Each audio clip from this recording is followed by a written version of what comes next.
অসমীয়া মুছলিম মানুহখিনিয়েতো এইবাৰ মই দেখিছোঁ মোক টকাও দিছে বহুতে আৰু মই ভাবোঁ যে এইবাৰ অসমীয়া মুছলিম মানুহখিনিয়ে মুড বনাই লৈছে তেওঁলোকে নিজক আমি যে এটা ছেপাৰেট জাতি এটা এথেনিক হিচাপত ধৰ্ম একে হ'ব পাৰে কিন্তু জনগোষ্ঠী হিচাপে আমি এটা বেলেগ তেওঁলোকে সেইটো লৈ খুব চিন্তিত আৰু এইবাৰতো মোক বহুতে অসমীয়া মুছলিম মানুহ 500 টকা 200 টকা 100 টকা মোক হাতত তুলি দিছে 11,000 টকা মুঠতে যোনে বহুতে মোক সহায় কৰিছে তেওঁলোকেতো ভাল পায় তেওঁলোকতো ৰাজনৈতিকভাৱে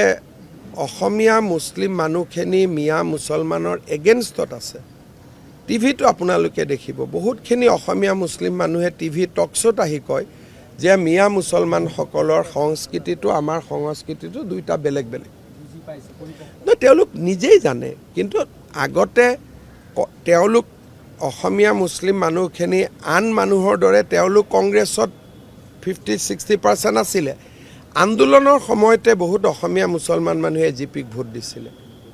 পৰিৱৰ্তন হৈছিলে আৰু এতিয়া মই ভাবোঁ যে এইবাৰ বহুতখিনি ভোট বিজেপিয়ে পাব আমাৰ প্ৰথম দ্বিতীয় নোলায় এখনেই ওলায় আমি দিল্লীত আমি যোনদিনাখন যাওঁ তাৰ এদিন পিছত আমাৰ ইমান ডাঙৰ ঘনে ঘনে মিটিং হৈ নাথাকে 2 ঘণ্টা আমি বহিম আৰু 2 ঘণ্টাৰ পিছতে লিষ্ট ওলাই যাব